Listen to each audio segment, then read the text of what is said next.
Bon, j'ai un invité un peu spécial que vous connaissez bien, Valérie. Je crois que je le connais un peu, oui. C'est le Premier ministre de la France, Gabriel Attal.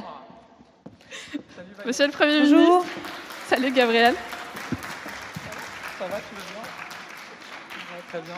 Bonjour, vous allez bien? Bonjour, ça va? Bonjour, je suis désolé, je fais irruption sur la scène. Monsieur le Premier ministre. J'étais en interview juste au-dessus à l'instant. C'est complètement imprévu. Hein, On m'a dit que Valérie était là.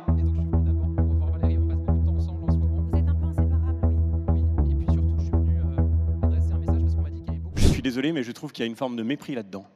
Comme si Valérie Hayé n'était pas capable de faire campagne.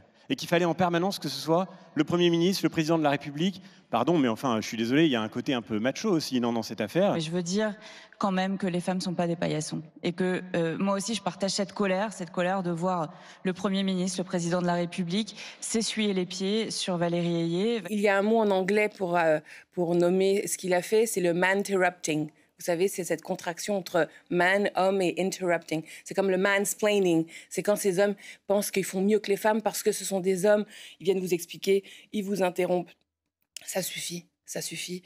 Écoutez, quand j'ai assisté hier à la scène totalement surréaliste, burlesque, d'un Premier ministre qui s'invite dans une émission à laquelle il n'est pas convié, chez nos confrères de la Maison de la Radio. Quelle est cette privatisation par ce pouvoir du service public? C'est, je crois, une véritable entrave à l'esprit, en tout cas, de notre République. Le deuxième sujet, c'est qu'on a un président de la République et un Premier ministre qui s'invitent, qui mangent du temps de parole, très littéralement, dans le cas de cette émission. C'est le cas de le dire, hein, puisque là, les journalistes ont fini par dire, bon, maintenant, vous nous laissez l'interroger. Voilà, par dire, est-ce que Valérie Hayé peut finir de parler, parce que le temps est compté.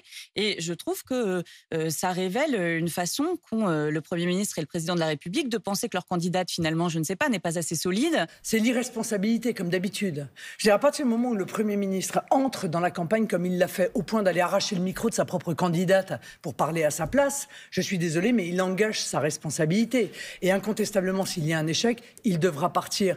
Et il en est de même, si je puis me permettre, pour le Président de la République.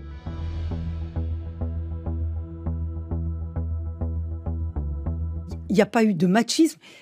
Comme je vous ai dit, il n'a pas défoncé la porte, il est arrivé, les journalistes étaient contents. Ensuite, est-ce que ça invisibilise? Je crois que l'interview s'est bien passée. Elle a pu donner, évidemment, son point de vue et dérouler son programme. Mais le sujet, il n'est pas là.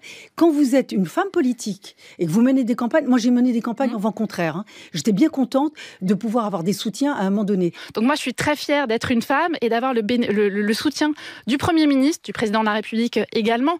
Et franchement, faire ces attaques à Gabriel Attal en sexisme et en misogynie, c'est indigne. Mais véritablement, il est à mes côtés. Je suis très fière de l'avoir à mes côtés et en aucun cas frustrée. Mais je n'ai besoin du soutien de personne. Est-ce qu'on peut me laisser parler, m'exprimer ?